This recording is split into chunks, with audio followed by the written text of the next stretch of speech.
Hey, FanboyNation. This is your pal Daffy Duck, and you're watching. You're watching. We're watching. You're watching Fanboy. Fanboy. Fanboy. Fanboy. Fanboy. A fanboy, etc. FanboyNation. Dot. I assume Tom.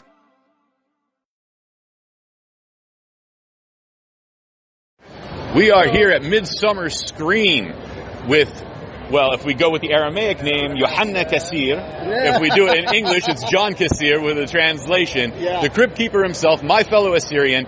Your father's from Iraq, your mother's from Syria, my dad's from Iran, and my mother's from Lebanon. So with all four countries covered, that just means we got to figure out how we're related through marriage. Well, you know, my dog, we just got a new dog. We named her Habibi. So, you know. And it's an Anatolian Shepherd, right?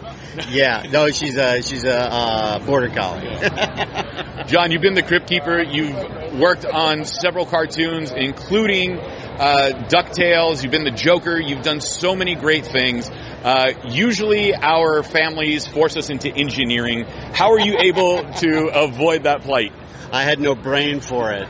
My father was an engineer. He came over from the Middle East to go to Michigan to study engineering, and he wound up designing bridges and that kind of thing. Became the chief inspector of roads and bridges for Baltimore County, you know, when I was growing up.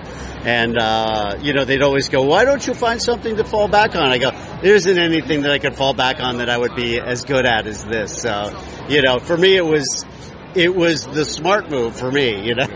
These are the talents I was born with, you know. My father was a civil engineer as well, worked on pipeline safety and bridges and designs here in California, so we got a lot of crossover, John. Amazing. You know, my father's uncle had ran the engineering department at Baghdad University, and he was the one that got my dad to come over to the United States back in the day, yeah. Man, that's fantastic. You know, you went into acting, you become a stand-up comedian, you voiced the Crypt Keeper for well over a decade, you know, on its first run. What was it like to get that voiceover gig? You know, it was really cool because, I mean, I used to do voices from the time I was a little kid, but my buddy Fred and I used to do the morning announcements in high school, which was kind of like cutting my teeth as a voice actor. You know, and people would, you know, like the following morning announcement brought to you by a grant from the Mobile Corporation. You know, we'd do stuff like that, but it was something that was in my wheelhouse, but breaking into it wasn't an easy thing to do. I mean, breaking into acting at all. So, you know, as a young actor, I dabbled in some stand-up comedy and then, you know, wound up winning Star Search and that kind of thing.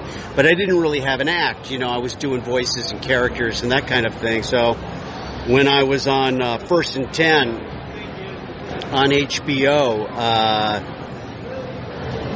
they asked me to come in and audition for the Crypt Keeper because they knew that I did voices and they wanted somebody who was funny and, you know, that kind of thing. I mean, I think one of the reasons I got the part was because I used to collect those comic books as a kid. And I understood the idea that it not only needed to be a voice and somehow scary, but more fun than that, more funny than that, too. And when I came in and I did that voice for Kevin Yeager, he flipped. He was like, that's it, you know. And he went to the producers and said, if you're not going to use this voice, I don't want to do it because that's the perfect voice for my puppet. And so that launched my voiceover career on top of, you know, the sitcom and film and, you know, theater career that I had, you know, worked so hard to create. And has kept me working, you know, later in life, too. I'm not typed out by my age or how I look or, you know, whether I speak Aramaic or not, you know. Well, thanks to you for opening the door, because I got to voice Jesus in Aramaic thanks to Katie Lee. Really? I did. And because you opened the door, I'm also a PA announcer for college and minor league sports. That's amazing. That's amazing. So say he shoots, he scores in Aramaic. Can you say that? Man. No, that's basketball. I don't think we have a translation for that one. But you've done so much. You worked on Pocahontas, Looney Tunes, everything else. When you get recognized in person for your live action work, and then they realize that you've done these voices, you know, how even more excited are people? Like, do you ever slip into the Crypt Keeper at times? Oh, well, yeah. I mean, for the fans, of course, when they show up here at the table, that kind of thing. But people will go, oh, my God, I love that. I loved Ray Rocket and Rocket Power. Oh, my gosh, I loved, you know, Deadpool when he was in on the Ultimate Alliance games. I mean, all that stuff. They don't know that I did all that work, which is great. You know, I mean, I don't get recognized walking down the street. I mean, with social media and that kind of thing, people know what you look like no matter what you do if they want to find you, you know. But, you know, a lot of my generation of audience that know me as an on-camera actor, you know, and I was always playing something different than myself, too. So people, you know, don't naturally stop me on the street. It happens, but not like it would for as famous as some of the characters that I've done are. I've been able to, you know, be able to keep my anonymity, which is actually really kind of great. John, that's fantastic. We don't want to take up too much time. We're forming a line here at Midsummer Scream. What can we expect from the fans' reaction to you and the line that's forming? Like, how do you react to all of that?